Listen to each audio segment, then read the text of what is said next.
começo, eu estou com 48 anos de magistério. E ainda estou na sala de aula. Meu nome não é Paixão, é José Miceno Filho. Nino, porque eu sou descendente de italiano, nossa família é italiana. E o Paixão, porque eu sou apaixonado pelo que eu faço. E uma empresa que me representava para palestras, eu falava que eu era apaixonado, ela começou a colocar Nino Paixão, e ficou. E o pessoal vai no Instagram e cadê o Nino Paixão? Não tem. É Nino Messiano, porque me orientaram errado, e agora para mudar está complicado. Muito bem, então eu vou em 79 para a Unicamp, já dava aula, e começo a estudar envelhecimento neurológico, como é que o cérebro envelhece, tá? Vou fazer 80 anos, parece? Que bom, fico feliz, porque vai ser em 2032. Que bom que você falou não, Silvia. Ai. Então, esse é muito importante, né? 2032. Mas é assim, minha tese é isso, e teoricamente, com a minha idade de 70, é para estar morrendo de 4 a 6 mil neurônios por dia. Estou lembrando a velocidade boa. De 4 a 6 mil neurônios por dia. Professor, formam novos neurônios? Não. Sim. Não ou sim? Só formamos novos neurônios em 2 locais. No bulbo olfatório, não é no nariz, é no bulbo olfatório, uma parte do cérebro, e no hipocampo, onde tem a memória. Nós, seres humanos. Alguns animais produzem novos neurônios a vida toda. Então, nós só perdemos neurônios. Então, conversei, desculpa, com a mãe da Laís, esqueci o nome, Gláucia, vamos ser felizes. Que foi o que eu falei muito hoje cedo. Vocês que têm filhos, vocês que terão, que eu não tenho para todos, digam para as pessoas: eu te amo. Você é importante para mim. Você é o oxigênio do meu sangue. Porque nós temos que fazer isso. E eu aprendi isso trabalhando 40 anos ao lado da morte.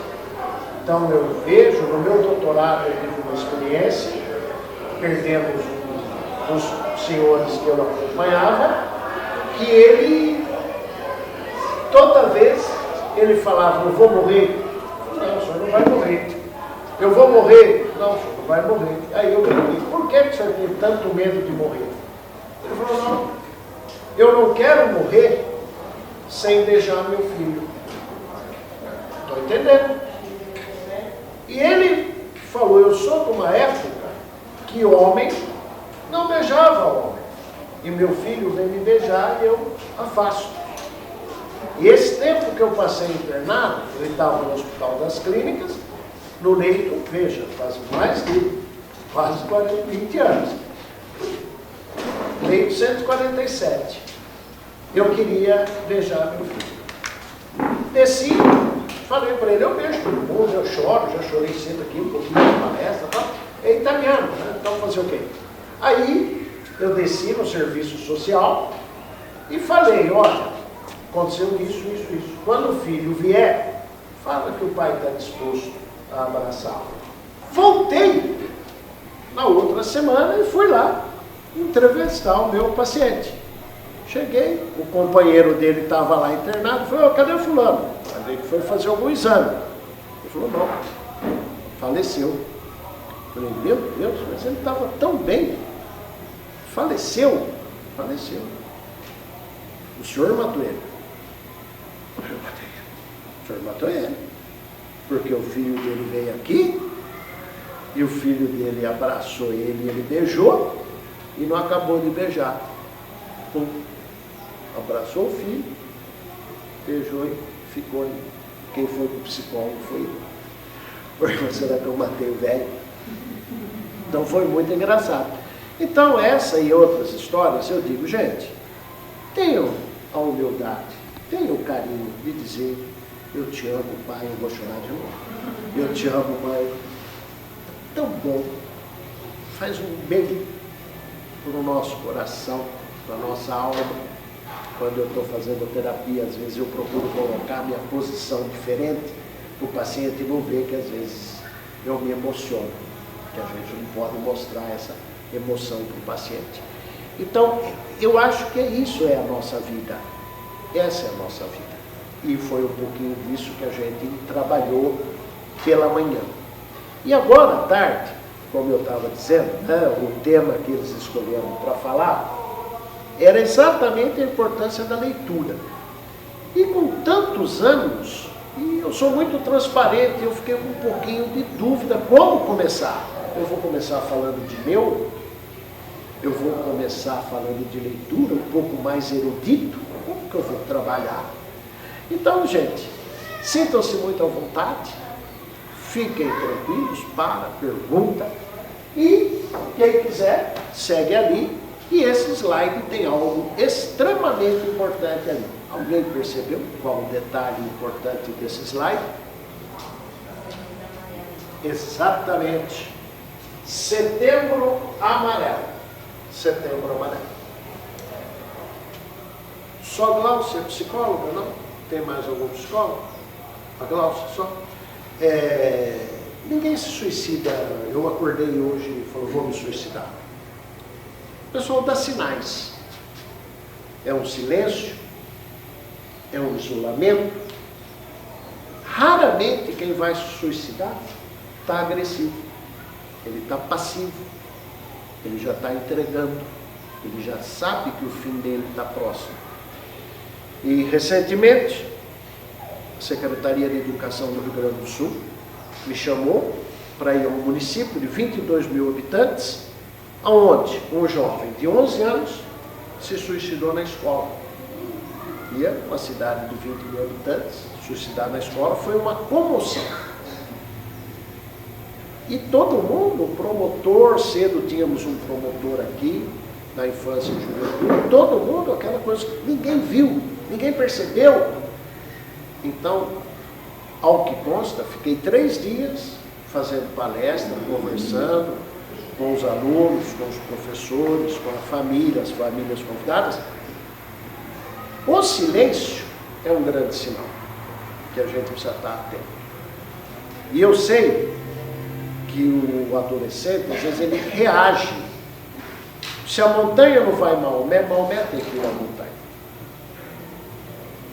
Filho adolescente está ali no sofá, você vai fazer um cafuné, ele começa a reagir negativamente. Para, mãe, oh, que coisa, eu sou criança. Para, mãe, oh, ele não gosta. Por quê? Porque ele é adolescente. E na cabeça do adolescente, quem quer carinho é bebê, é criança, e ele já não é mais criança, ele é adolescente. Então, tudo isso eu acho que a gente tem que ir buscando, falando, eu te amo, você é importante para mim, você é o oxigênio do meu sangue, você é minha vida, para penetrar na pessoa. Então, eu acho que isso é uma coisa assim muito importante. E o Setembro Amarelo é exatamente para a gente tentar evitar o suicídio, que é uma crescente na nossa sociedade.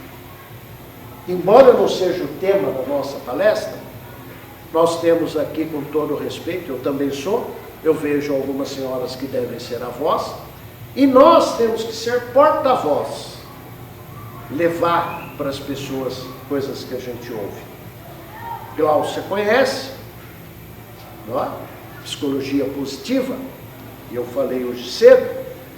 Na psicologia positiva, Martin Seligman, ele diz que para ser feliz, nós temos que somar 3 coisas: prazer na nossa vida, engajamento na nossa vida e significado na nossa vida. Só somar essas 3, você é feliz. Professor, pois não gosto que me chame de doutor. Professor, pode explicar? Posso. Prazer.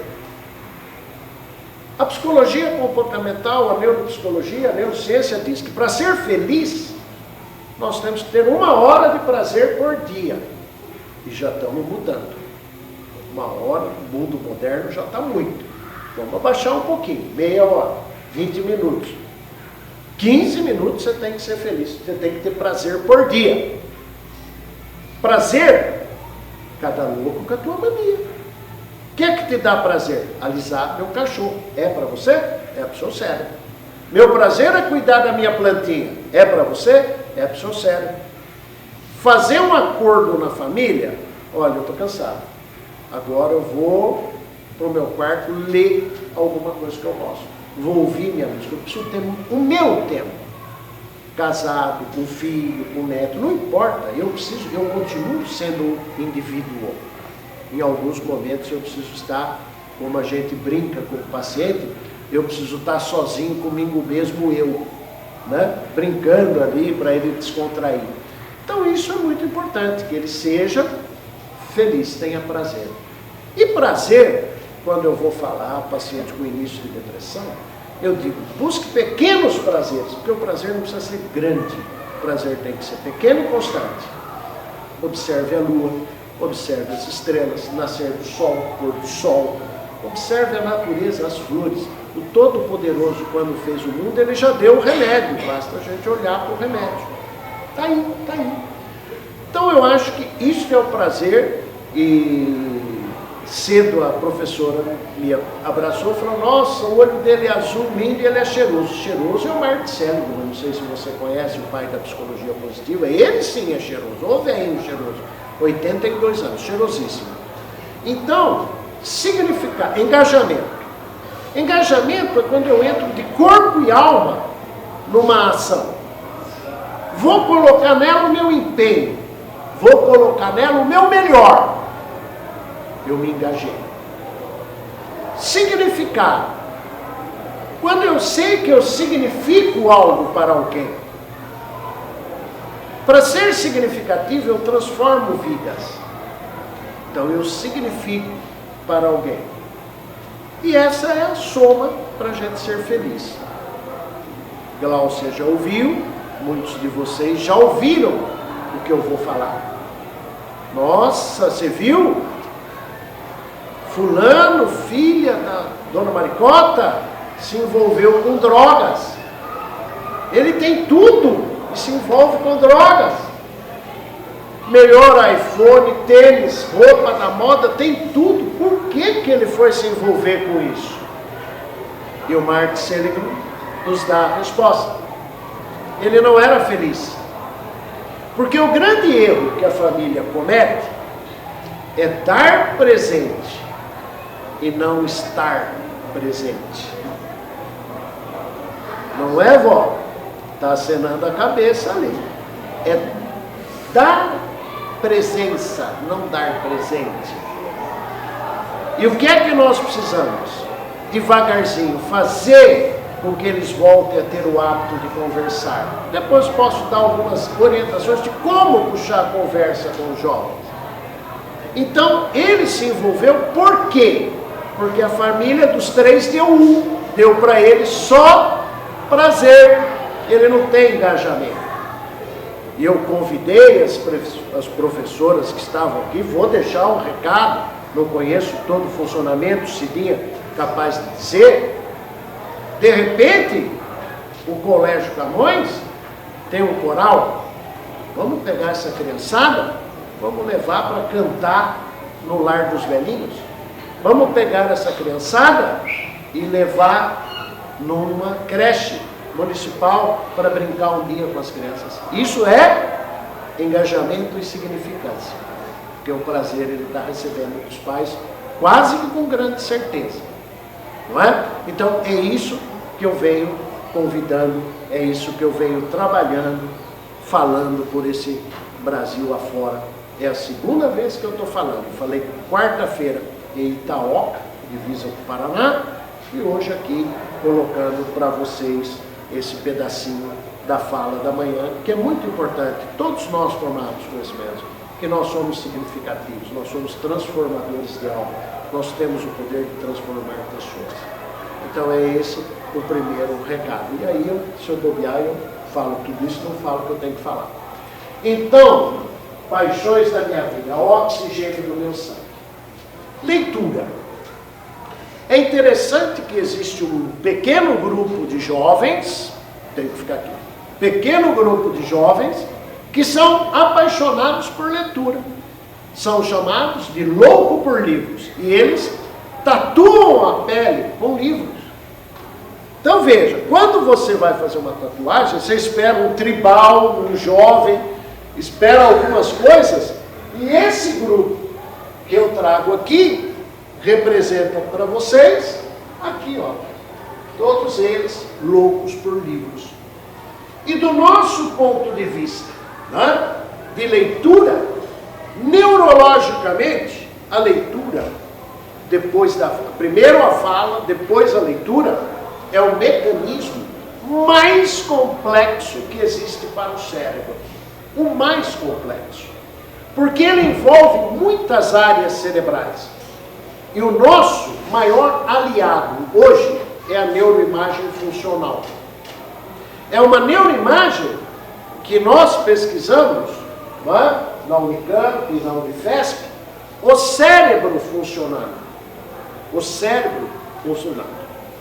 Então nós injetamos endovenoso um isótopo radioativo, que ele emite pósitrons, ele emite carga positiva, quando o neurônio está funcionando.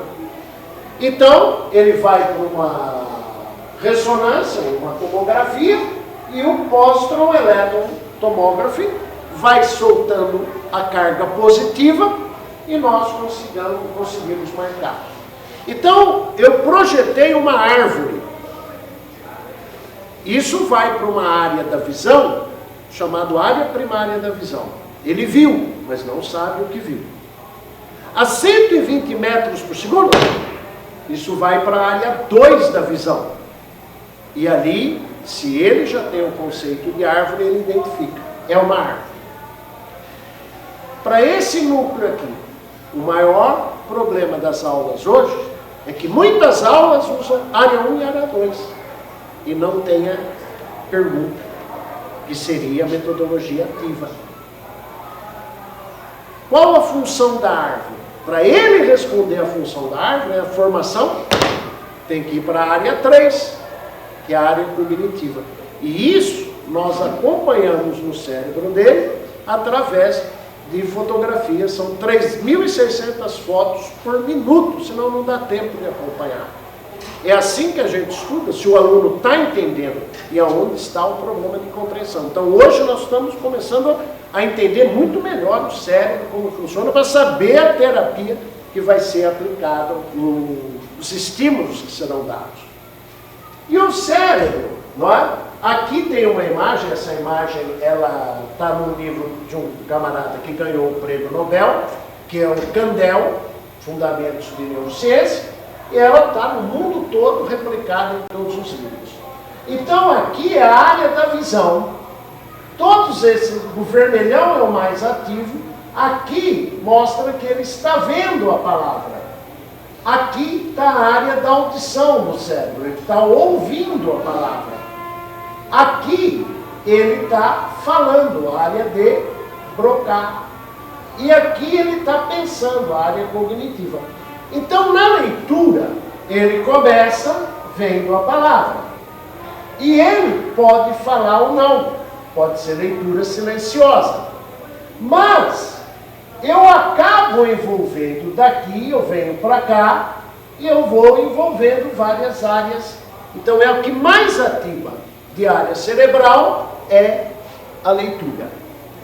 E a leitura, quando eu ativo a área cerebral, eu estou falando aqui feito um maluco.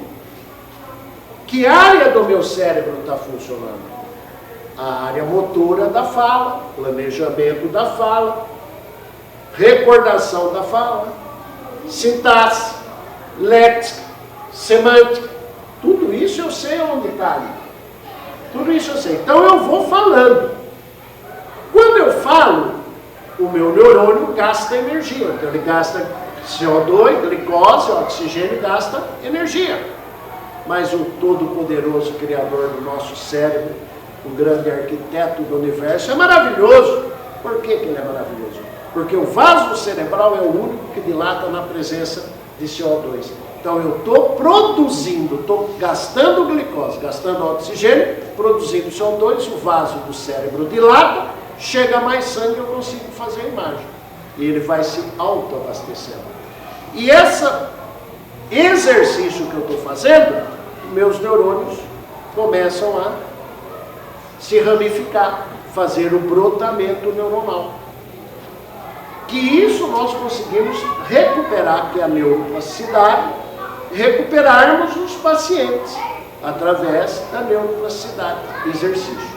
Então a leitura ela é fantástica, porém os desafios hoje são muito grandes, porque a maior parte dos alunos são visuais. E eu falei que o professor tem que ser um formador de opinião para a gente reconquistar. Veja bem, vamos fazer uma viagem. Eu já vou retomar. Vamos fazer uma viagem. Leia um livro. O que ler? Harry Potter. Maravilhoso. Não sei por que muitas escolas não estimulam aqui o nosso Monteiro Lobato. Pode ser o Game of Thrones. Pode. É a geração. Outra pessoa maravilhosa à frente do seu tempo, Júlio Verne. O importante é nós trazermos uma leitura adequada para cada idade. Tamanho da letra, tamanho do texto, ilustração, percebe? E cada vez que eu falo isso, eu lembro da minha professora de literatura do ginásio, que eu acho que ela se equivocou. Ao invés de mandar comprar o Pequeno Príncipe no ginásio, ela mandou comprar o Príncipe de Maquiavel. Uma criança de 11, 12 anos lendo Príncipe de Maquiavel? Que professora maquiavélica, maluca ou equivocada? Então isso é interessante. Então, vamos fazer uma viagem. Nós temos uma viagem do ler. E quando a gente lê com empenho, engajado, nós sentimos cheiro. Quando a gente lê engajado, a gente cria imagens. Quando nós lemos engajado, nós ouvimos o som. Isso é quase fato, porque eu começo a levar a letra, o reconhecimento do grafema, leva para a área da visão, que eu preciso imaginar aquilo. Então é muito interessante essa conversa. Por isso que ler é agradável. Mas o jovem não está querendo muito ler. E nós precisamos estimular a leitura suavemente. Para quem tem filho pequeno, tem vários, 365 histórias. Curtinhas, leia uma por dia. Como ler? Ele está na cama e eu estou aqui. Errado. Segundo a Academia Norte-Americana de Pediatria, eu tenho que ler, a cabeça da criança está aqui, ela tem que ver o livro para começar a pensar que aqueles sinais têm significado. E o desenho. E aí ela começa a ficar curiosa aonde está o barulho do urso. O urso fez... Oh! Ela começa a se encantar. O tom de voz na leitura é excepcional, ele é hipnotizador. E é essa dinâmica toda com o hábito de leitura. Pequenas coisas. Pode ler gibi, está acabando o gibi, mas é fantástico, pode ler sim. A nossa intérprete de livro estava dizendo que pro surdo eles têm em forma de gibi. Ela me corrija se eu estiver errado. Então, isso é que é fantástico. Vamos, tá certo que eu falei? Fazer uma viagem. Quando eu digo aqui que estava a minha dúvida, começo mais ou menos erudito. Então eu fui para o Piauí pegar as nossas maravilhosas pinturas rupestres. O homem primitivo já tentou deixar a sua comunicação do que ele fazia. E o professor que me apresentou falou, meus alunos têm que saber disso que eu falo demais. Então veja, naquelas imagens aqui, mostrando a cena do seu cotidiano, porque ele não sabia escrever. E por que muitas vezes o jovem não gosta de ler? Porque ver é mais agradável. Bom, mas não adianta eu vir de Campinas aqui e dizer para você, ver é agradável. Por que que ver é agradável? Porque primeiro eu comecei vendo, depois falando. O homem primitivo tinha uma comunicação, que nós suspeitamos, trabalho de uma autora chamada Marjorie LeMay, que ele era muito visual. Então ele saía para caçar. Imagina a cena. Ele saiu para caçar. Pegar uma lebre, um cervo, um animal para ser sua alimentação. Mas não adianta ele ter a caça e não saber trazer para a família comer. Então ele falava, naquela pedra eu tenho que virar. Naquela árvore, está lá. Então ele tinha referências espaciais. Então a área visual dele ficou boa. E agora eu me esqueci, é uma palestra participativa. Por que que ele não levava a mulher e as crianças para caçar junto com ele? Pensem, por que que ele não leva a mulher e a criança para caçar junto com ele? Por duas razões. A criança faz barulho, espanta a caça. E acender o fogo dá muito trabalho. Então a mulher fica para manter o fogo aceso. Meninas, entenderam por que que vocês foram parar na cozinha? Então veja, aqui o homem já tentava se comunicar e eu trazendo que é importante o quê? Ter uma escrita, para ter a leitura. Então saí da primeira representação e passamos para a segunda representação, que é exatamente a escrita cuneiforme dos sumérios.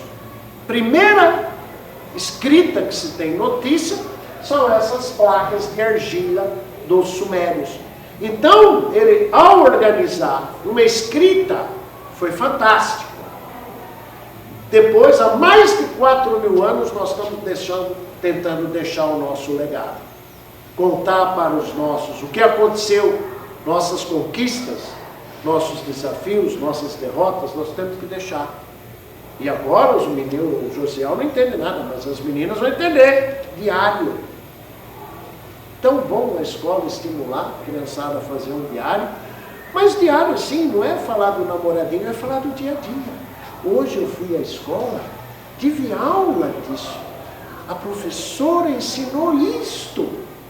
E posso falar? Nota eu posso dar, eu não posso tirar. Conceito eu posso dar, não posso omitir. Deixa eu ver seu diarinho. Sendo essas coisas do métier do dia a dia, a escola pode pontuar.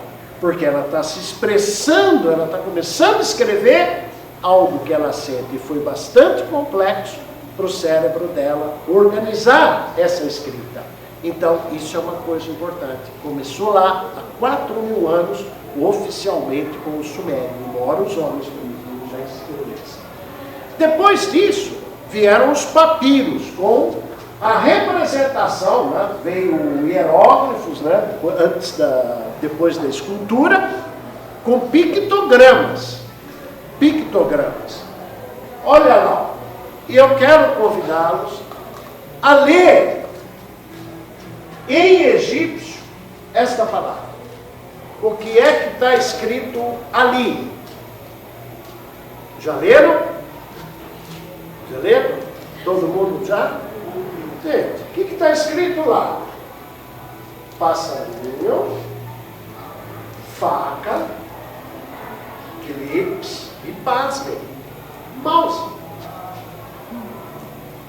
Não é? Olha que lindo, gente. O que está escrito lá? Cérebro. Gente, tira. Olha a leitura que essa jovem maravilhosa fez.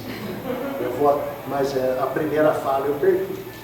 A águia vai matar o ratinho. Tem a águia, a faca e o ganchinho para matar o ratinho. Essa é a leitura do jovem. Essa é a leitura do jovem. eu vou dar bronca nela, em hipótese alguma, ela usou a área terciária. Ela pensou fora da caixinha. Quem agiu errado? O professor que corrigiu. Menina, eu estou fazendo. A diretoria, vai lá falar com a dona Cilinha. Já com a dona Cilinha. Então, veja, é isso. Ela pensou maravilhosamente, ela fez a interpretação dela. Isso que é bacana. E ali realmente é verdade, está escrito sério. Está escrito sério. Então, gente, era difícil escrever um livro assim, né? Contar a história, fazendo esse desenho, não está tão bom, mas você vê esse passarinho é diferente desse passarinho, que é diferente desse passarinho, nesse pedacinho aqui de papel. Evolui, e um oficial do Napoleão foi fazer lá, quebrar um monumento lá para fazer um outro monumento, e ele encontrou a famosa Pedra de Roseta. E esta Pedra de Roseta estava escrito em 6 idiomas o mesmo texto. 6 idiomas o mesmo texto. E daí o que aconteceu? Através desta pedra, nós pudemos começar a interpretar o que estava escrito aqui. O que estava escrito aqui, exatamente em função da Pedra de Roseta. Então isso é fantástico. Por que tudo isso? Isso é erudição, coisa nossa, coisa de velho. Mas eu tenho jovens na faculdade que ainda cultivam a erudição. E contextualizar para o aluno pegar. Não vai demorar tanto tempo como eu demorei. Mas fazer pensar um pouquinho. Então isso aqui é muito interessante. Demorou para surgir os símbolos, né? Os signos com sons, que era o alfabeto, né? Fonético, que deu as derivações, o que nós temos hoje, o alfabeto fonético. Então, esse aí, vamos dizer assim, é o fim da história. Tá? Muito bom.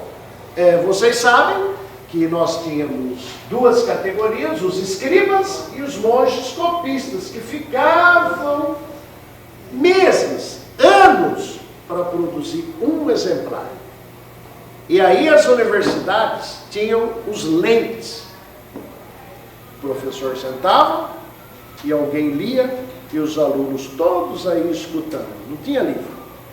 Tinha livro. Época do lente. E hoje?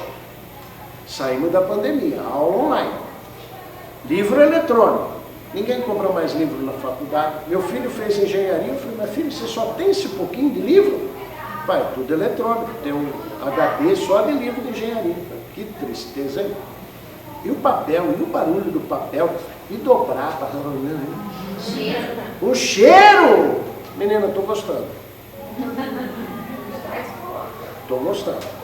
Então veja, olha que coisa, o cheiro é fenomenal. Eu não consigo ler. E-mail grande eu deleto, se não for profissional. Zap grande nem abro. Eu acho que eu vou ler um texto assim no celular, eu sou louco. Meu tempo é precioso. Então tem os escribas e os monges, até que surgiu o Johannes Gutenberg. Gráfica, imprensa. E aí, eles pegavam as letras, esculpiam, montavam o que ele queria escrever, punha uma folha de papel, prensava, imprimia, saía, dava um trabalho danado, mas era muito mais rápido.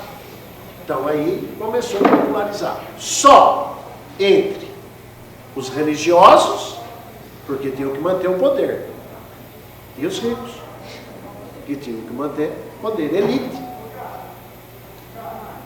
Mudou? Não, né? Não, né? Quem detém o conhecimento detém poder.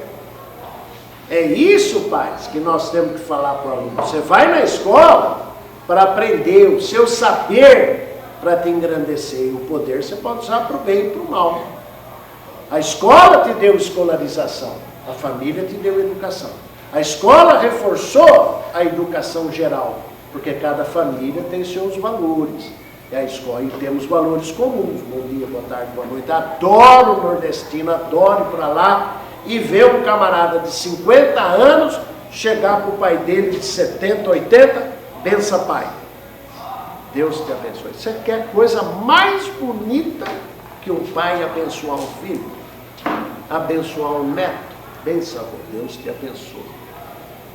Então são essas coisas que nós temos que trazer delicadamente. Não tem uma conversa de 1 hora com o filho, mas 3 minutos hoje, 4:30 amanhã, 6 depois, 10, para ele, vamos cevando, vamos atraindo, é um namoro que nós temos que desenvolver. E os desafios nossos é com o eletrônico, é irreversível, só que nós temos que dosar o tempo. Dosar o tempo. Porque isso aí está me trazendo prejuízos cervicais, muito tempo com a cabeça baixa. Hoje nós já temos paciente no hospital com dormência nos dedos, porque com o pescoço baixo está comprimindo as raízes e ele está ficando com os dedos dormentes. Outro problema sério, digitar com o polegar. O polegar é curto e grosso, porque ele é um dedo de força, de preensão. E o jovem fica mexendo muito com ele. Ele não foi feito para mexer muito. Hoje se chama síndrome do polegar. Síndrome do polegar. Já dá uma dor aqui intensa. Né? Seria uma tendinite específica.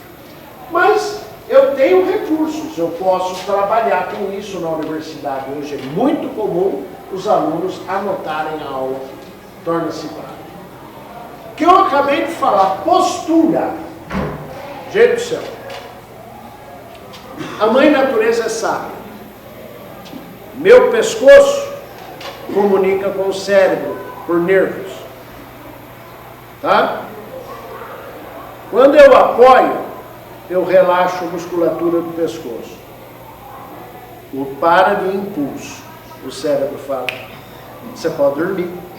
Você está com a cabeça no travesseiro. Eu não estou. Então, postura. Dobrar. Respiro mal. Dá sono. Então, é muito importante a postura para se ler.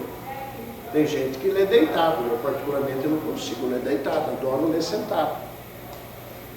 Mas isso é hábito. Mas eu tenho que ter postura para ler. Então, interfere na leitura. E motivação. Por que ler? Por que ler? Porque ler me engrandece, me enriquece, nós vamos falar. Os órgãos dos sentidos. Leitura não é olho. O olho é para nós. Falei para a nossa colega que a PUC Campinas é referência em educação de deficiente auditivo e deficiente visual. Se tiver alguém na hora de fazer ensino superior, quer fazer o quê? Direito, quer fazer psicologia, quer fazer engenharia, a PUC põe ali um tradutor de Libras.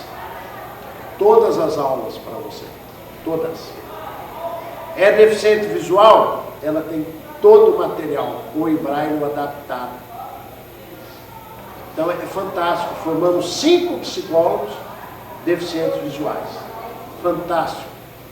Então, não é só aqui o tato e a visão. Ler envolve a imaginação, além dos órgãos dos sentidos.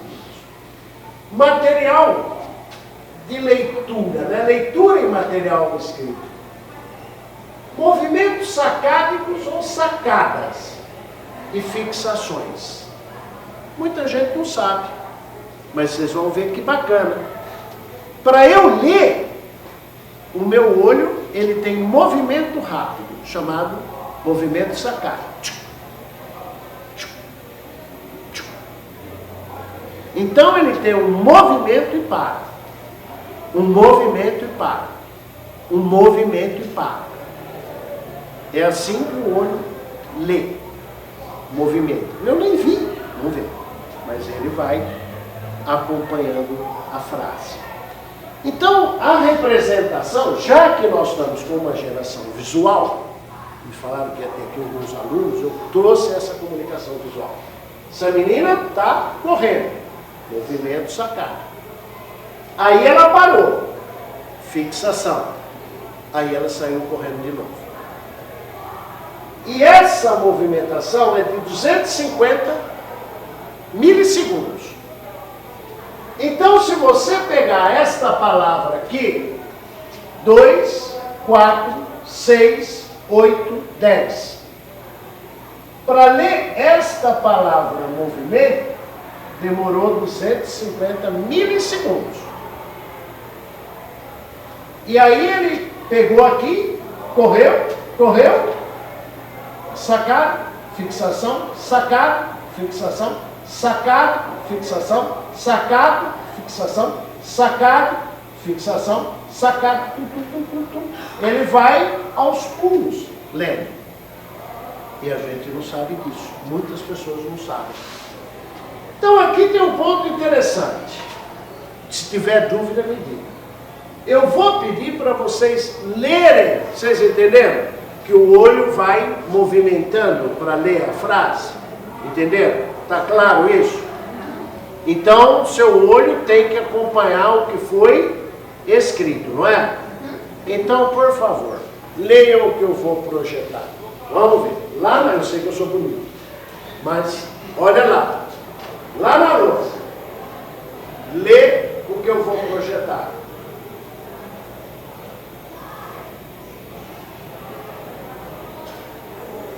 Conseguiram ler? Não. Primeira vez. Não conseguiram ler pela primeira vez. Por quê? Porque ele passou com uma velocidade maior do que o olho pode pular. Orienta o aluno, às vezes ele está com dificuldade de aprender, o filho, o aluno, o neto, porque ele não entendeu que o olho tem que trabalhar assim. Ele tem que ter. Então, se eu quero ler em movimento, acho que todo mundo já passou por isso, né? Tem uns telejornais que está dando uma notícia e tem uma tirinha embaixo, né? Você vai, perdi. Cara, faz uma consulta comigo, com algum colega, fala, vamos regular essa velocidade para 250 milissegundos. Aí ele lê. Vamos ver? Outro teste. Vamos ver se eu acertei a velocidade. Aí veja.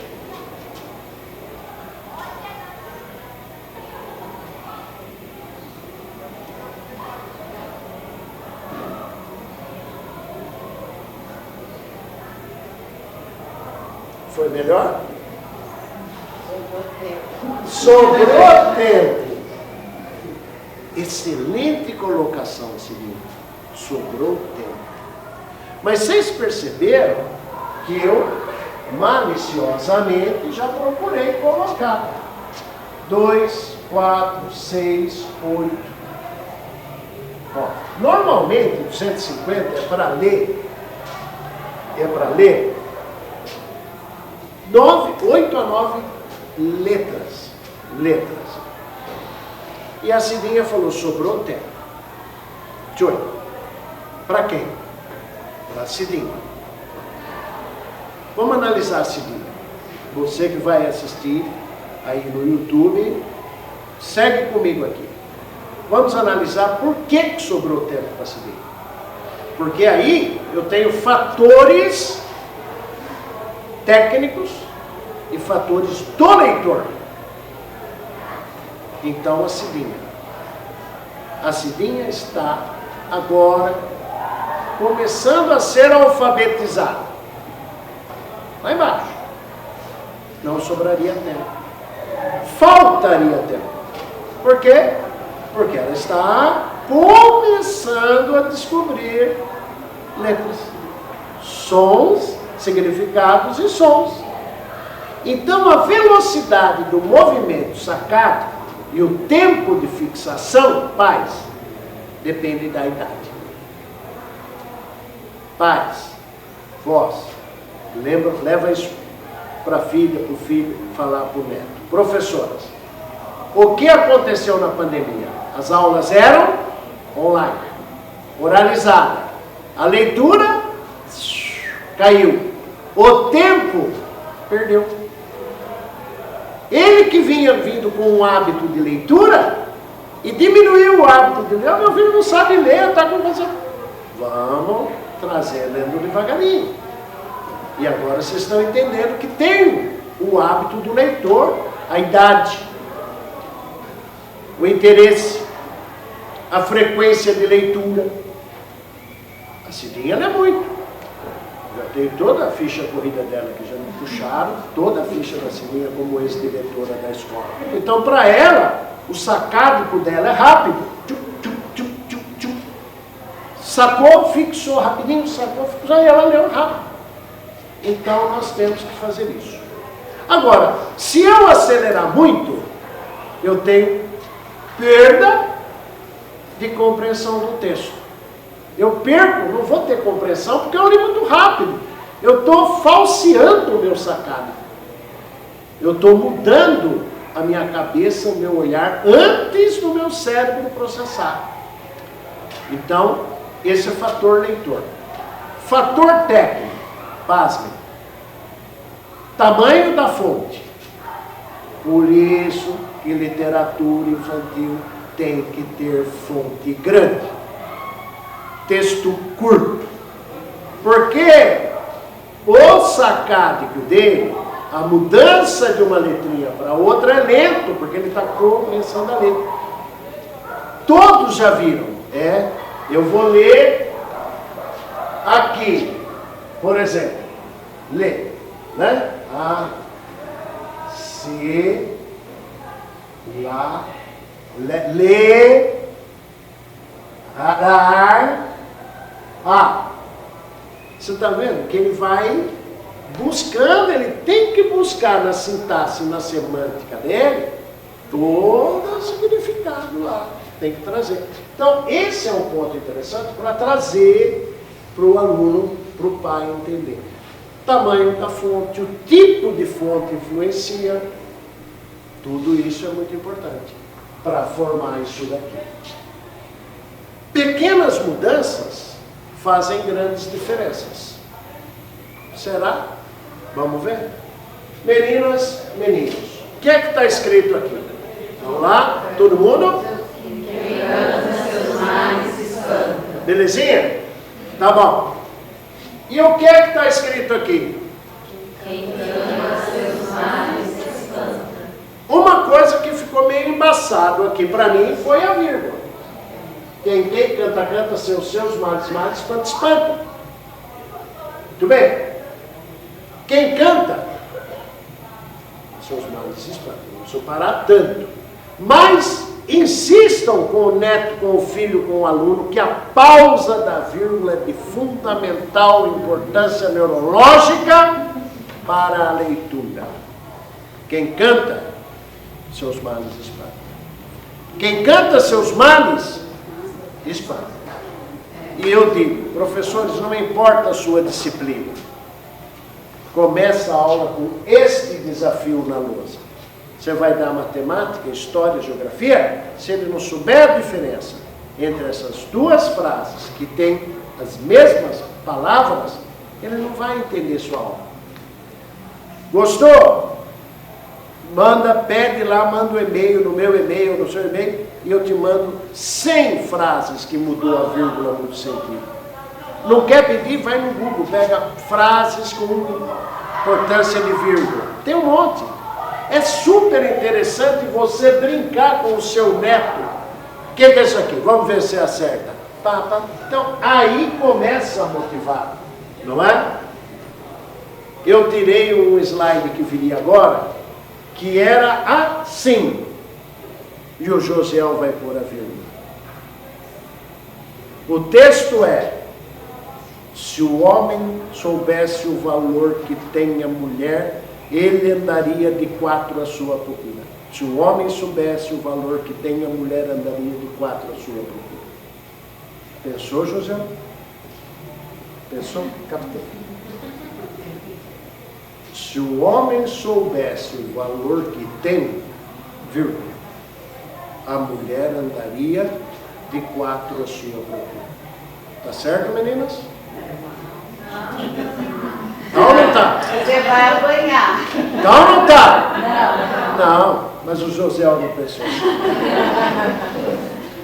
Se o homem soubesse o valor que tem a mulher, vírgula, andaria de 4 à sua procura.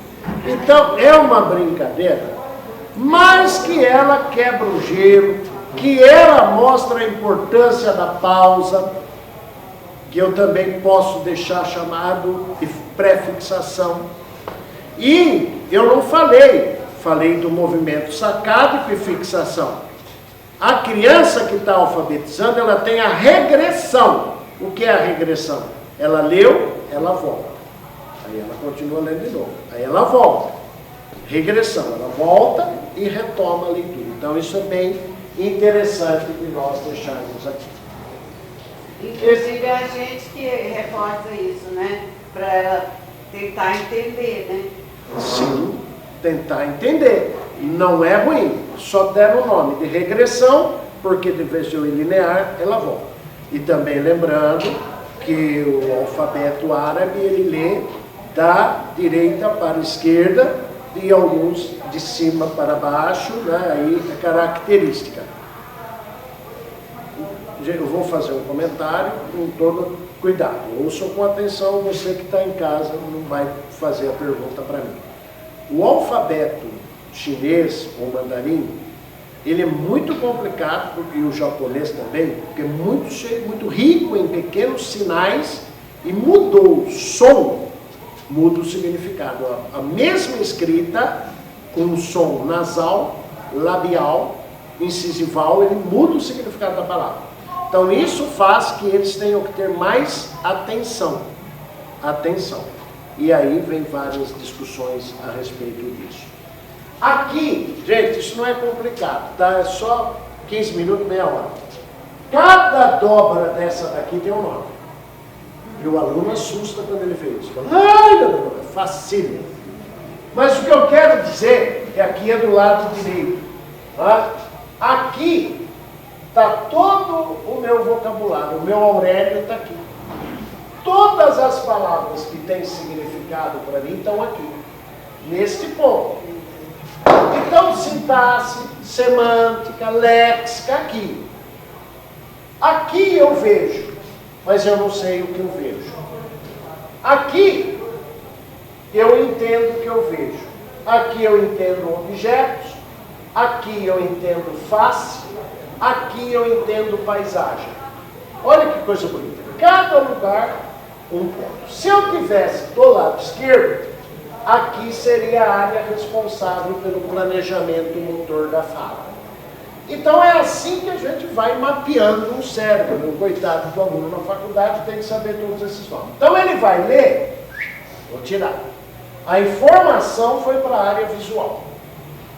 Chegou lá, vai para a interpretação da imagem ou para a interpretação dos símbolos, as letras. Dali, vai para a área que ele vai fazer a organização da frase. E depois ele fala. Então, toda essa mecânica, essa etapa de processamento ocorre no cérebro da criança. Então, isso funciona pra caramba. Cansa. Por isso que não é para ler muito tempo também. Aqui todo mundo já recebeu isso no WhatsApp. Já leram? Já leram lá? Pronto? Você lê? O que está escrito lá? Posso ler? De acordo com uma pesquisa de uma universidade inglesa, não importa em qual ordem as letras de uma palavra estão. A única coisa importante é que a primeira e a última letra estejam no lugar certo. Então, movimento sacádico e fixação. Só que isso nós achávamos que o cérebro estava no sacádico do P, pulava, chegava no A. Mas não é bem assim. Eu vou pegar essa aqui que é menor. Então eu tenho isso. O cérebro olhou aqui e aqui. Aí ele pergunta para meu vocabulário: quantas palavras você sabe que tem 4 letras que começam com Q? E aí ele baixa uma lista de palavras. E aí ele vai fazendo sacádico e fixação para cada letra. E aí ela leu que aqui está a palavra qual. Cada uma. Só que a 250 milissegundos. Então ela leu. Aqui, veja, leia esse outro texto. Mudou um pouquinho. Em dia de verão, estava na praia, observando duas crianças brincando. Bom, o esquema foi mais ou menos igual. Até que um camarada começou a perceber, pasme, sabe quem ensinou ele? Uma criança disléxica. Que ela escrevia com número. Ela escrevia com número. E aí o psicólogo que recebeu, levou para o neurologista, os dois pararam, pensaram, falou, tem lógica. Tem lógica. Então não podemos subestimar.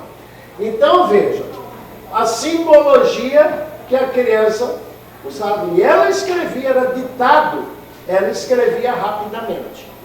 E eu vou fazer uma fofoca para vocês.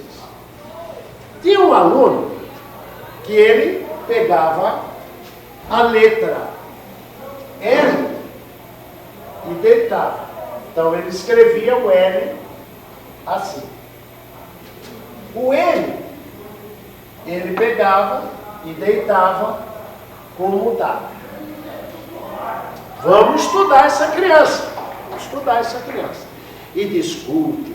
Vamos lá na engenharia. Vamos fazer um óculos que vira a letra. O pessoal da engenharia pensando como que nós vamos fazer, porque ela escreve tudo ao contrário. É problema? Não é problema.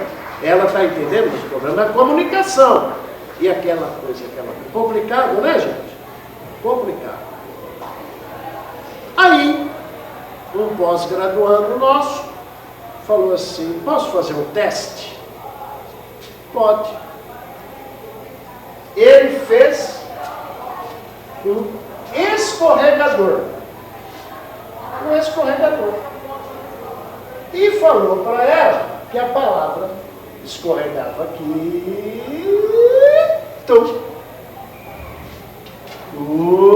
Tum.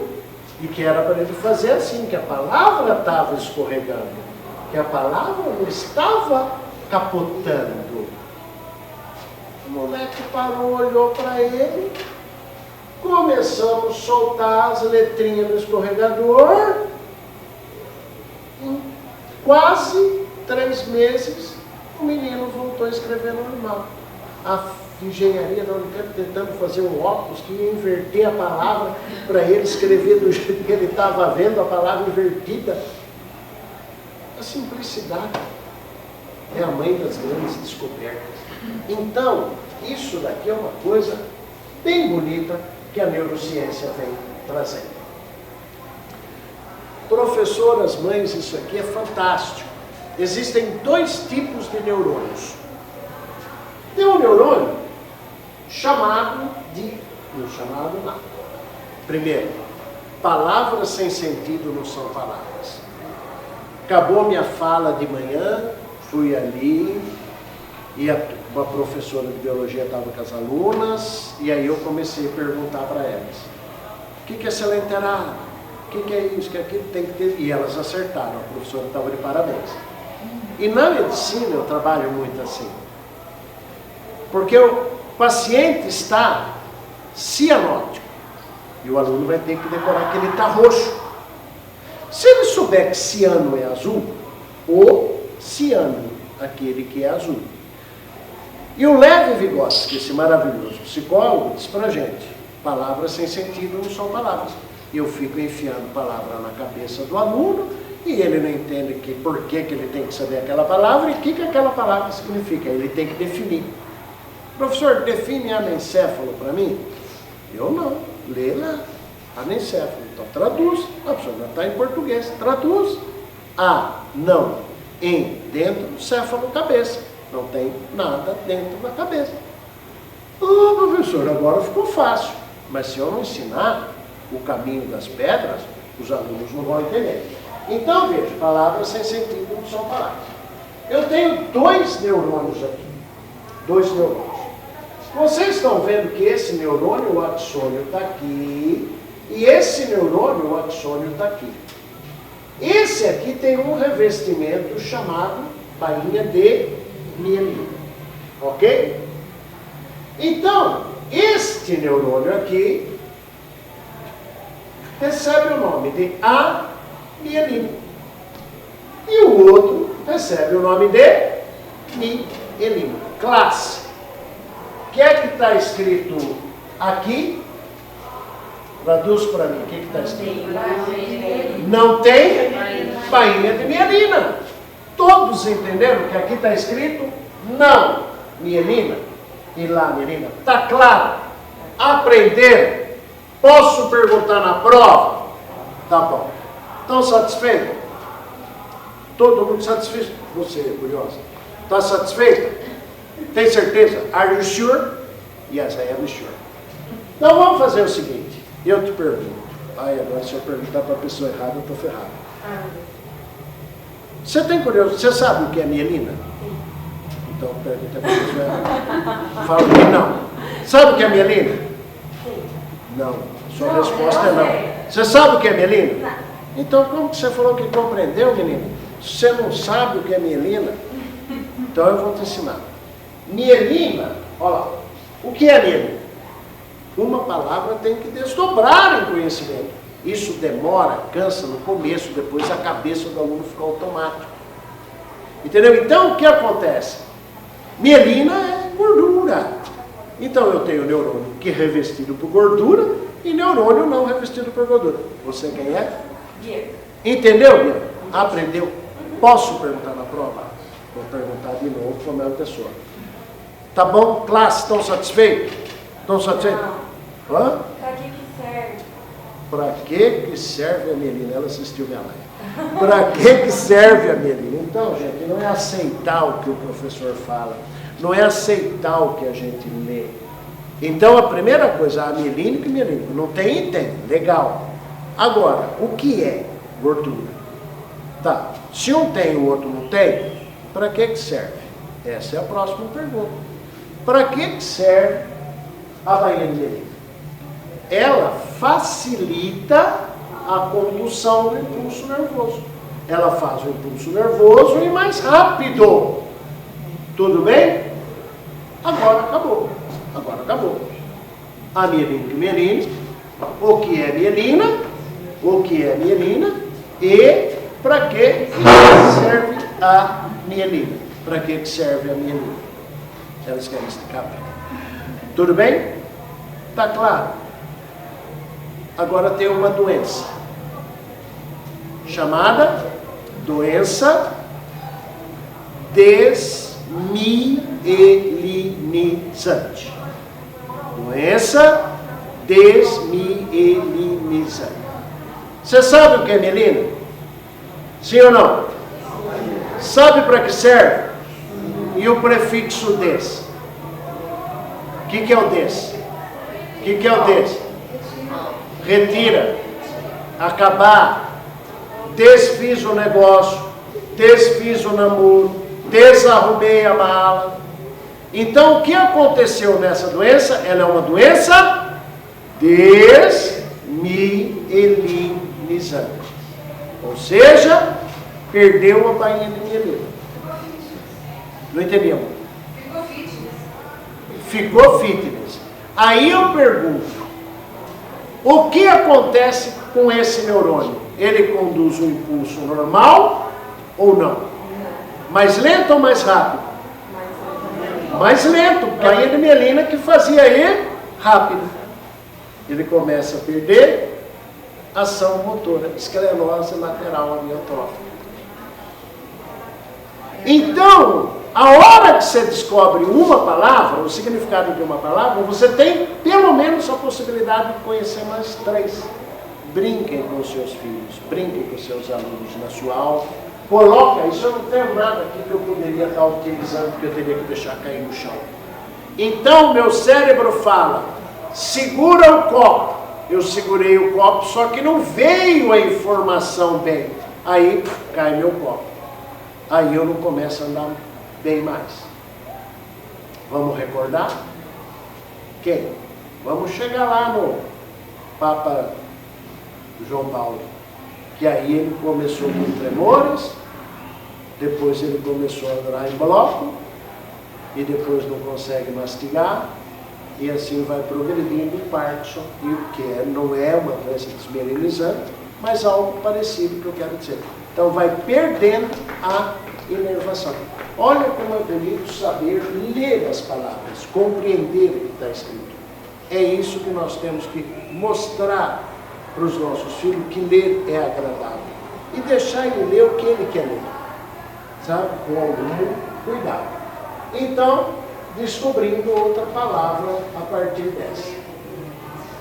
De novo, vai aparecer a palavra sem sentido, não são palavras. Vocês acharam que vocês iam aqui, vir assistir a palestra e ficar assim? Tem prova? Ai, ai, ai. Traduz para mim. Traduz para mim. Professor, está escrito em português. Eu sei. Traduz para mim. Anidropodoteca. Os universitários querem ajuda? E aí? E aí? Pode ser prova em dupla. Pé, água. Gente, Bianca está um raio. Pé e água ela já achou. A N é não. Então eu já tenho a N, já tenho água, eu tenho não, água e pé. Espaço. Teca é um pouco complicado, Bianca, sobre o seguinte aspecto. Teca pode ter duas traduções. Biblioteca, teca, coleção. Mapoteca, coleção. Mas pela botânica aparece teca, aparece como revestimento. Então nesta palavra está escrito aqui revestimento do pé para não entrar água. Galocha. A galocha lá. Revestimento do pé para não entrar água. O que foi, Glaucia? Você vai comprar? Ah, ela está com uma hidropodoteca. Você está vendo? A minha botinha. Está vendo? É uma hidropodoteca, só que tinha que ser de borracha. Essa daí vai encharcar. Então, vocês estão vendo como a leitura é gostosa? Só que nós temos, lógico, aqui é uma fala mais extensa, mais prolongada, mas numa sala, mostrando para o aluno tudo isso, ele vai se despertando que ler é gostoso. Que ler é gostoso. Isso é muito, muito interessante. E a leitura, aí é que está, ela desenvolve empatia. Empatia tem várias definições, mas a gente pode dizer é você se colocar no lugar do outro. E quem lê se torna empático, porque aumenta a narrativa dele. Não é só ler, assistir filme, teatro, música, torna a pessoa mais empática. E aí, hoje, para o seu filho, para o seu neto, entrou nesse rol das competências do futuro. Por quê? Eu quero trabalhar, que pessoas venham trabalhar comigo, empáticas, que se sensibilizem com o outro. Esse é o mais moderno, é o que as empresas querem. É o que você procura, um amigo que se sensibiliza. Mas para ele se sensibilizar, ele precisa saber os limites dele. Quando eu reconheço as minhas fraquezas, eu entendo a fraqueza do outro. E respeito a fraqueza dele, sabendo que eu tenho fraqueza. Quando eu sei que eu não sei, eu respeito o que o outro não sabe, porque eu também não sei. Todos aqui que são ou foram professores, se você quiser, você faz uma prova na qual você é reprovado. Todo professor sabe o que ele não sabe. E se ele perguntar, ele não sabe. Ele vai ser reprovado.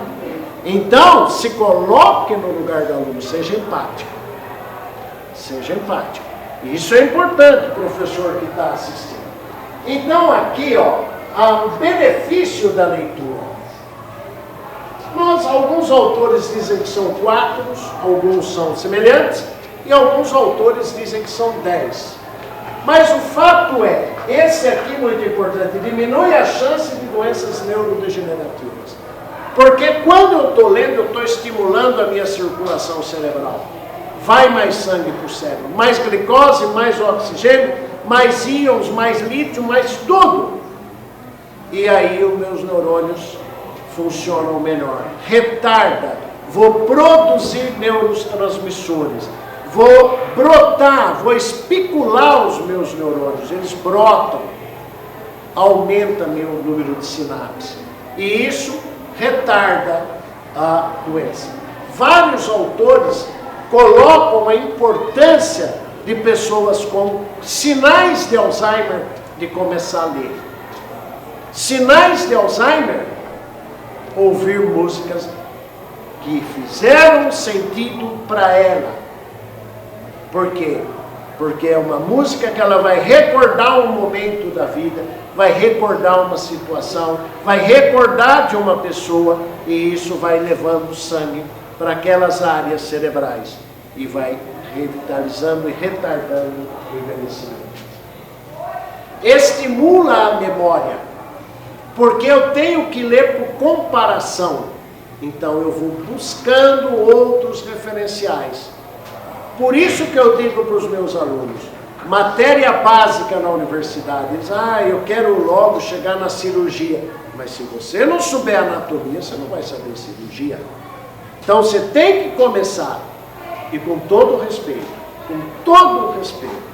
todos os professores são importantes. Porém, o menos importante que eu sei nesse ambiente aqui, sou eu, que estou na universidade. Porque um educador importante é o do pré, é o do infantil, fundamental 1 e séries iniciais do 2. Todos são importantes, mas esses são mais. Porque eles pegam o cérebro num momento excepcional de plasticidade. Olha o Burj do bairro, aquele prédio maravilhoso, todo mundo já viu. 7 de setembro ele estava verde e amarelo. Estão lembrando dele? Bonito ou feio? Bonitão ou feio? Bonito ou feio? Bonito. Vocês viram aquela beleza? Mas vocês não viram algo fundamental. Nossa, meu filho formou na Unicamp, meu filho formou na USP, meu filho formou na Unesp, na UEL, não sei o quê. Grande coisa. Importante foi seu filho ter frequentado a escolinha. Eu não gosto de falar escolinha, que parece pejorativo. O importante é teu filho ter feito, vai lá cumprimentar as professoras do prédio fundamental. Porque como aquele prédio do Jararabe, lindão, ele só está em pé porque tem uma pedrinha lá no alicerce que ninguém vê, nem está lembrando quantos metros tem o alicerce desse prédio. E são vocês, educadoras, desse nível de ensino que são importantes. Então façam-se reconhecer, animem, não desistam. Isso é extremamente importante. E a família chama a atenção dos filhos para respeitarem o professor que está formando. Nós não temos cultura educacional no Brasil. O filho vai para a escola, meio porque vai, e nem sabe porque vai, porque tem que ir, porque eu preciso ir trabalhar, e não dá para começar 6h30 a aula, porque eu preciso sair de casa às 6. Entendeu?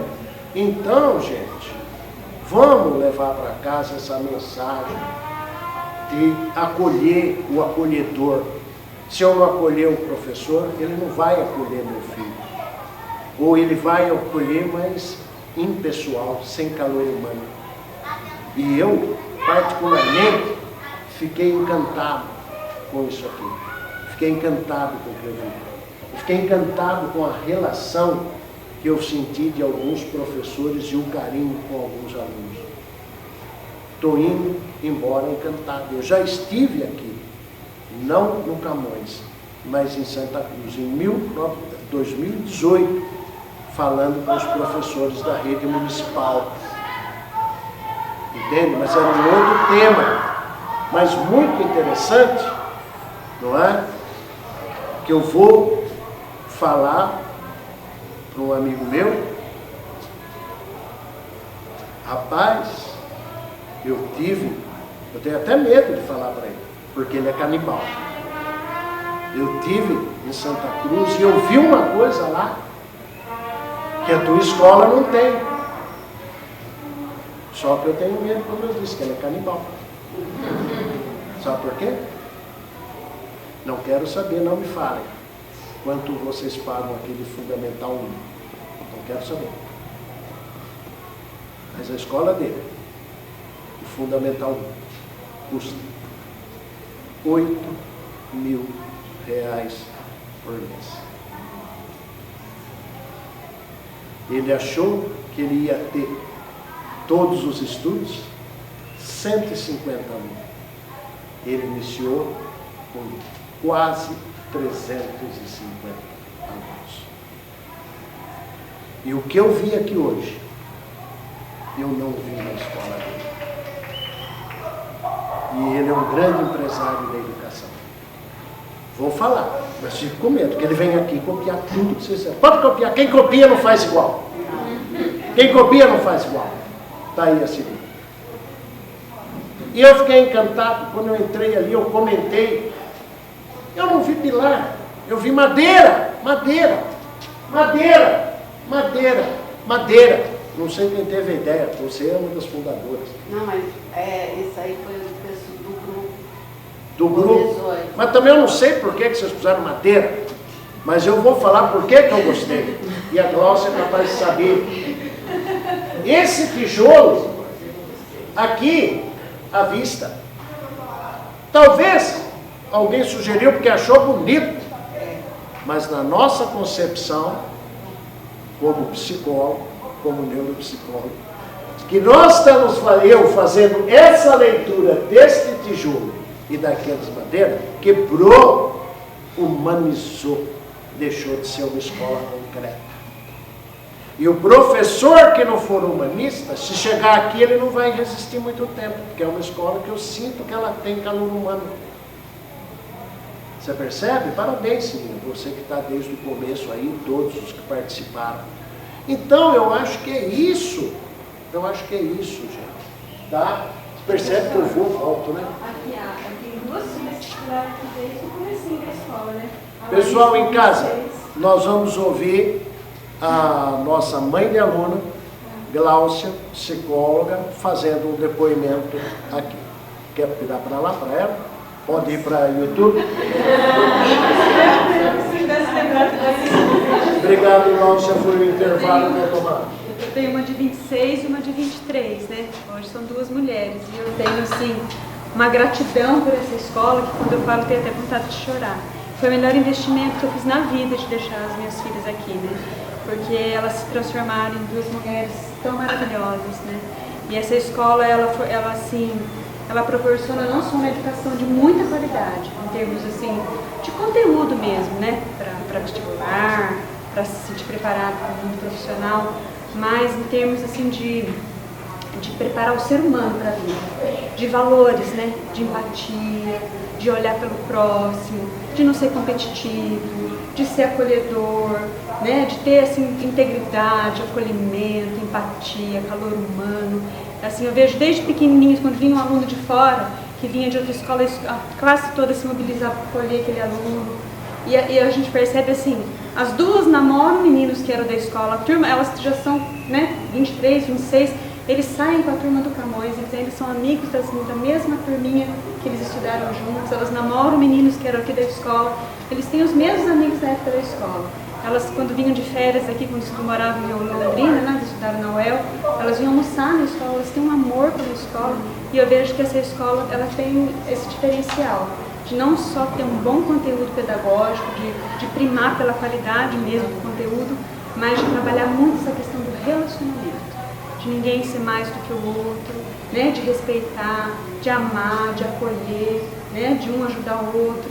Uma coisa que as minhas filhas falavam muito quando foram para a faculdade: mãe, quando tem trabalho em grupo, as pessoas não sabem trabalhar em grupo, mãe. As pessoas não sabem apresentar um trabalho. E eles trabalham muito essas competências mesmo socioemocionais, essa questão da equipe. Então, assim, eu percebo assim, que muito do que eu tenho muito orgulho das minhas filhas, né? Mãe, mas eu acho que essa escola, assim, tenho certeza absoluta que colaborou muito, muito, muito para que elas se tornassem as mulheres maravilhosas que elas se tornaram. Então, vocês que têm as filhinhas pequenininhas aqui, né? As vovós que têm os netinhos aqui, olha, vocês são privilegiados, porque essa equipe dessa escola, esse pessoal dessa escola é realmente maravilhoso. É da gente tirar o chapéu. Parabéns para a Cidinha, para as Não, mas foi. E para as professoras que estão aí. Parabéns. E eu vou falar uma coisa bem pequenininha. Gláucia fez esse depoimento e conheci a Gláucia agora há pouco. Por quê? Porque a filha dela esteve na palestra da manhã e foi buscar a Gláucia e falou: a senhora tem que conhecer o Nino Paixão. Não foi isso? E pela manhã, a Gláucia me falou alguma coisa, contou lá, não tenho que compartilhar isso, que retratou verdadeiramente o que ela falou. A Gláucia hoje tem uma outra formação, ela não é licenciada, ela não é pedagoga, e ela está trabalhando na escola e disse: eu amo aquela escola.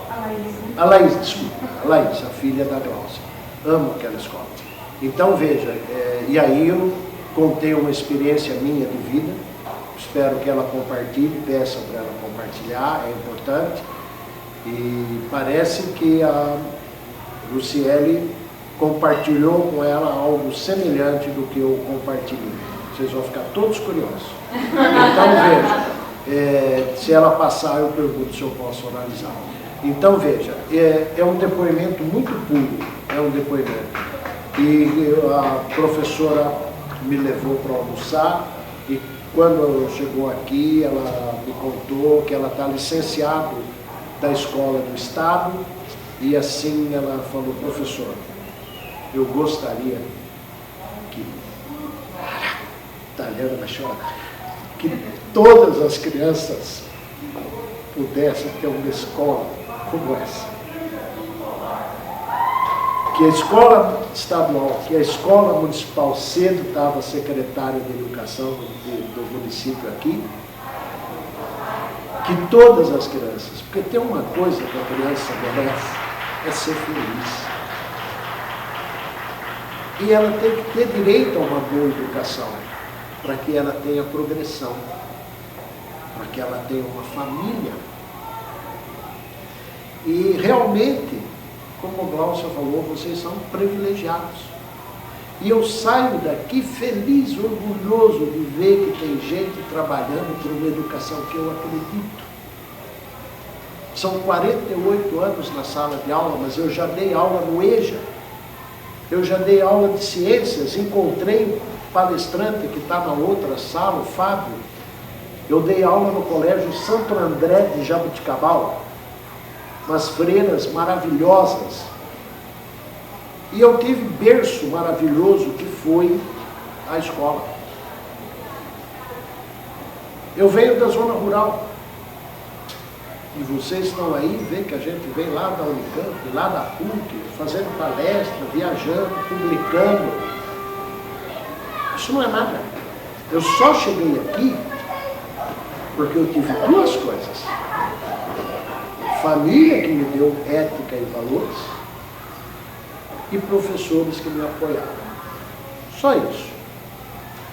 E isso está muito fácil de vocês estenderem para sua casa a família que vocês já são. E o investimento na escola está sendo feito. Então eu acho, gente, que vocês são muito felizes. Eu traria, sem puxar o saco, na minha idade, Engraçado, eu sou muito transparente, né? O pessoal vem no YouTube para falar, mas que professor fala palavrão, né? Sem puxar o saco, na minha idade, na minha posição, eu não preciso puxar o saco de ninguém mais. Nunca precisei, mas agora muito menos. Eu traria meus netos para cá. E ficaria muito feliz, eles estão em escolas boas, mas eu ficaria muito feliz numa escola com carinho, com a formação do indivíduo. O indivíduo bem formado tem discernimento, valor, é a leitura, não é? Aqui melhora a empatia, melhora a autoestima. A leitura ajuda.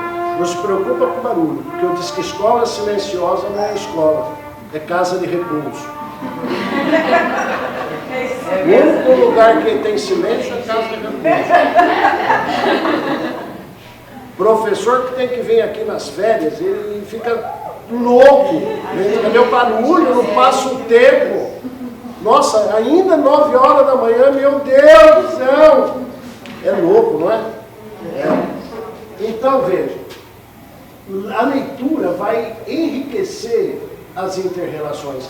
Porque ele tem, isso eu falo para o meu neto de 17 anos. Pedro, você sabe tudo que seus amigos sabem, mas você tem que saber um pouquinho mais para poder conversar com o amigo do vovô, com o amigo do seu pai. Você tem que ter a conversa da sua idade, mas você tem que ter um além. Então a leitura enriquece. Por isso que eu quis começar com o erudito.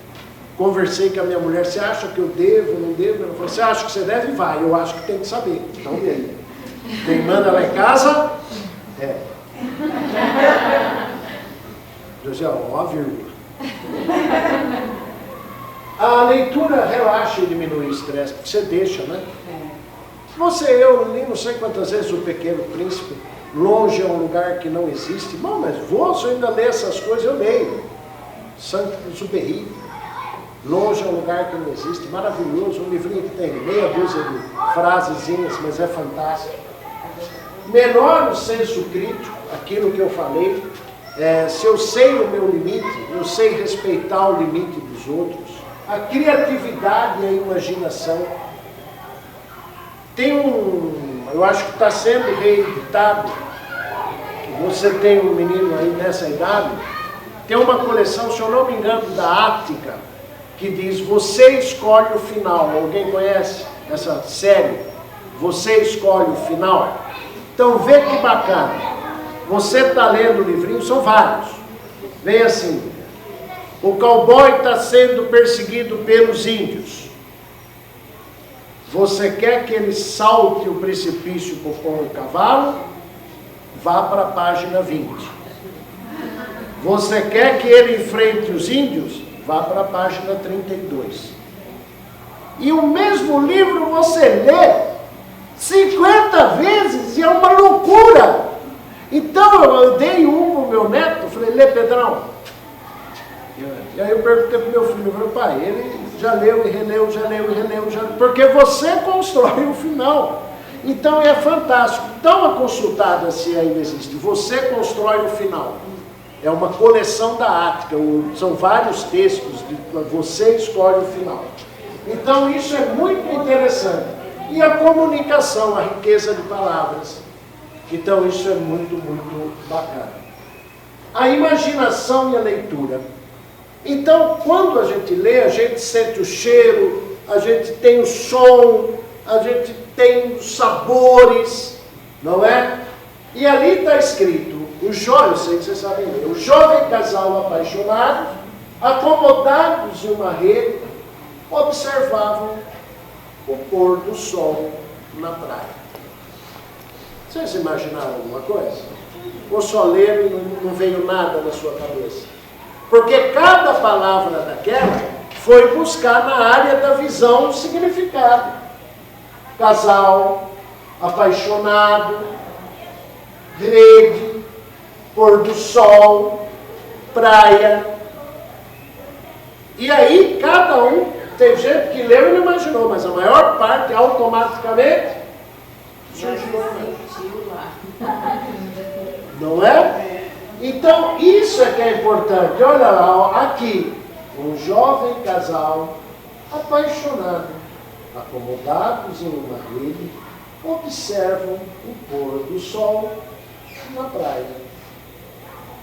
Então, a leitura faz esse exercício. E é uma coisa fantástica, fantástica.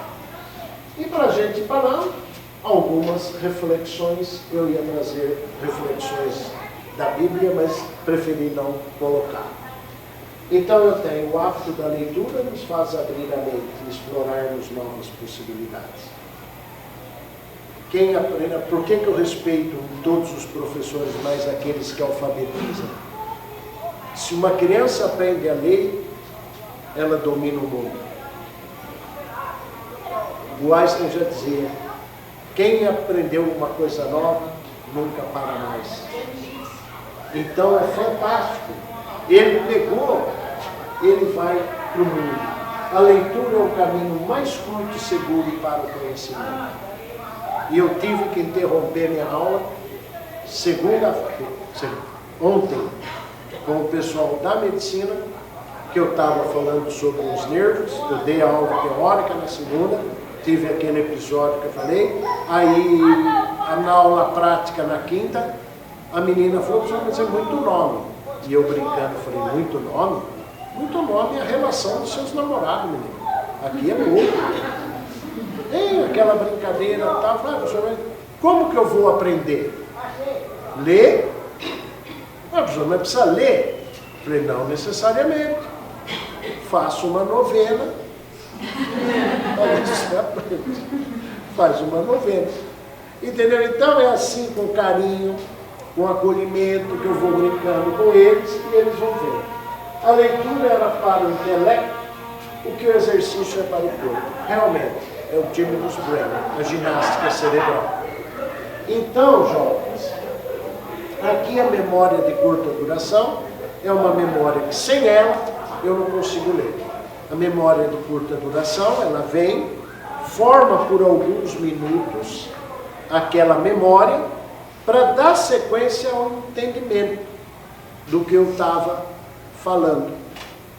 Como eu vinha falando com vocês, conversávamos a respeito de plantas monocotiledôneas e dicotiledôneas. Estava fazendo a diferença das plantas monos e dicotiledôneas. Porque as três principais pirâmides do Egito são Quéops, Quéfren e Miquerinos. Lembrando que a Estátua da Liberdade foi dada pelos franceses aos Estados Unidos.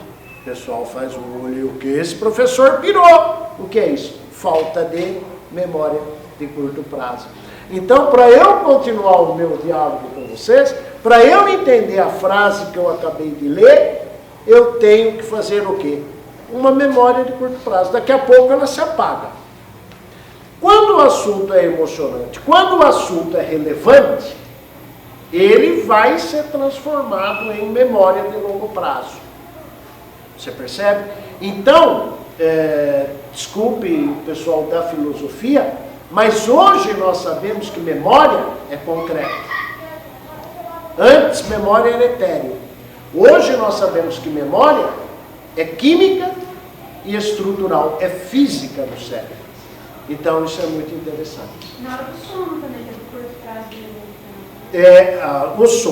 O sono. Sono é extremamente importante. Porque durante o sono, eu consolido a memória. Porque durante o dia, eu tenho movimento, eu tenho visão, eu tenho muito barulho, eu tenho muitos estímulos. O cérebro deixa aquilo meio que em stand-by.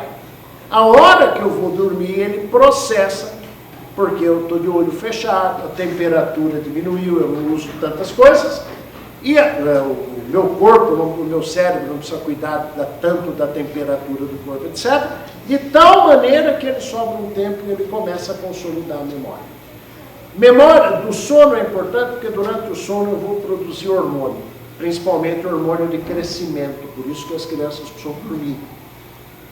Durante a memória, eu faço uma limpeza, uma faxina no meu cérebro. Morreu um monte de neurônios e um outro tipo de célula nervosa chamada glia, ela começa a fagocitar, ela começa a comer os restinhos de células que sobraram. Ela vai reparando, o neurônio que morreu, a mielina, vai remielinizando. A glia, eu faço, todo dia eu estou fazendo glia nova, neurônio não.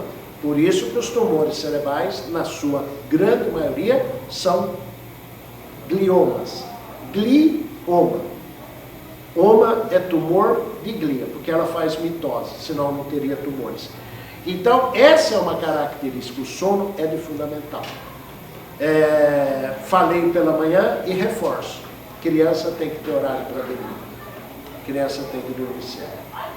Não só pelos fatores biológicos, mas também porque o casal precisa de um momento para sentar no sofá e brincar de passarinho, encostar a cabeça ali no ombro do marido ou da esposa e ficar quietinho ali um pouquinho, todo mundo dormindo, seguro, minha cabeça relaxou que eles já foram dormir, nesse momento de paz interior que o casal tem. Ficar de mão dada, isso faz muito bem, em qualquer idade. Então, esse carinho tudo é importante. Então, isso tudo vem, tudo começa com a nossa memória de curto prazo.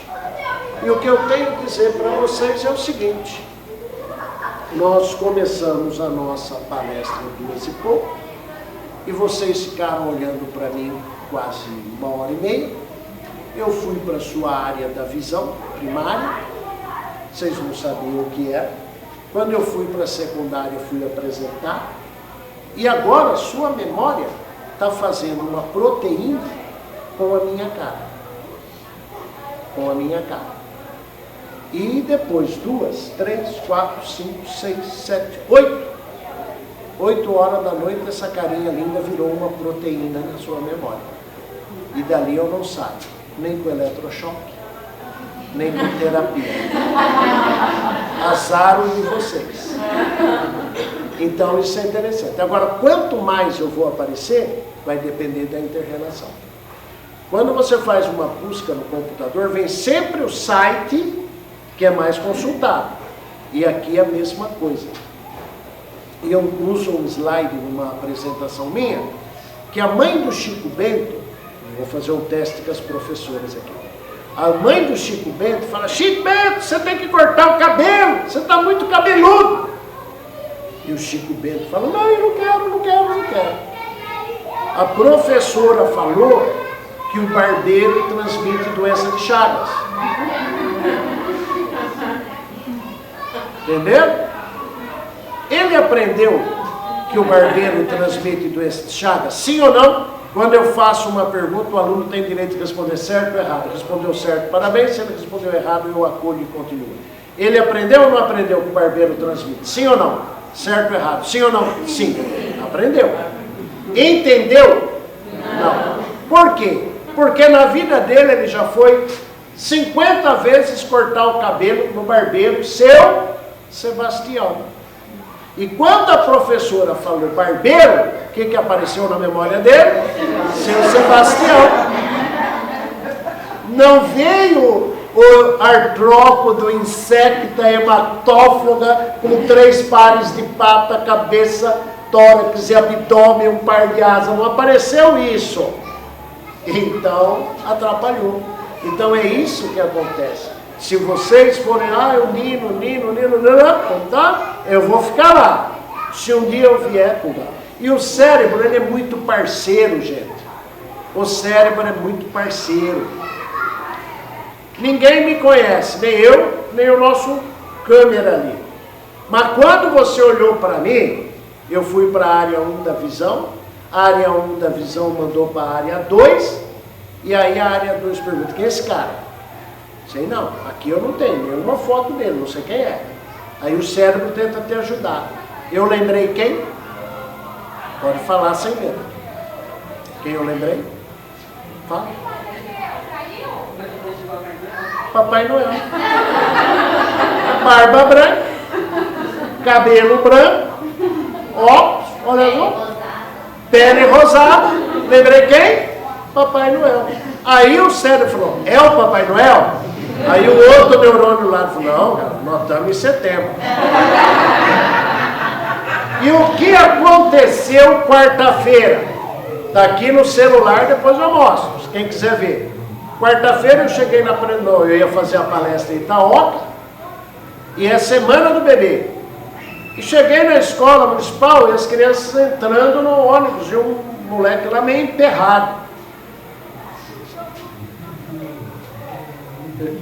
Vem cá, sabe quem eu sou? Não. Olha bem para mim. Reconheceu não? Não. Barba branca, cabelo branco. Sou fiscal do Papai Noel. Vim na escola ver quem está estudando e está obedecendo. O outro que estava do lado entrou no ônibus. Fiscal do Papai Noel! Fiscal do Papai Noel! Vocês olham a foto ali no seu pai. Está cheio de criança me abraçando e tal. Vem ver aqui. Papai Noel, eu quero celular. Papai Noel não vai trazer celular esse ano. Ele brigou com o celular, não vai trazer. Aí o moleque falou assim, eu quero um PlayStation 5. Eu falei, pô, esse diabo deve ser caro. Numa escola municipal, eu falei, ó, tem que estudar bastante. Tá. A menina falou, eu li 2 livros. Aí o menino falou, eu li 10. Pensei, mentiroso, né? Li 10. Mas foi uma alegria. Eu quero boneca. Boneca tem, pode combinar. Aí veio uma menininha, falei, vocês escrevem a cartinha. Eu falei, eu não sei escrever, só meu nome. Falei, desenhe e põe o seu nome. Como você chama? Thalita. Eu vou lembrar, Thalita, da sua cartinha. Então, são essas coisas, né, que marcam. Então, é isso. Esse menino que veio da roça foi engraxado e frentista do posto de gasolina. Não vou chorar de novo. Mas tive escola e família e estou aqui. O palestrante não deve, em hipótese nenhuma, fazer comentários políticos. O palestrante também é de bom tom que ele também não aborde assuntos religiosos. Mas esse italiano velho às vezes não os aguenta.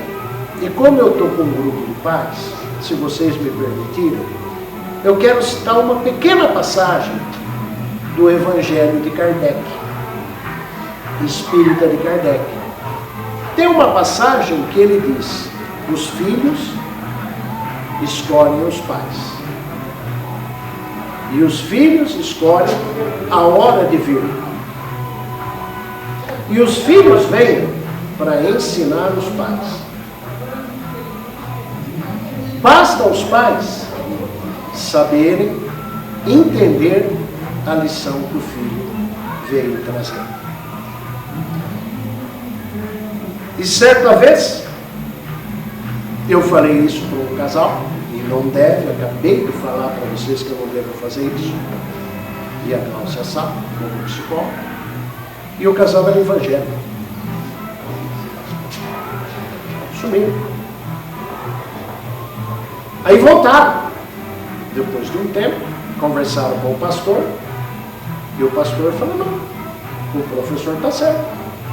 E eles voltaram. Mas aí, por questões de agenda, foi muito difícil conciliar um novo atendimento.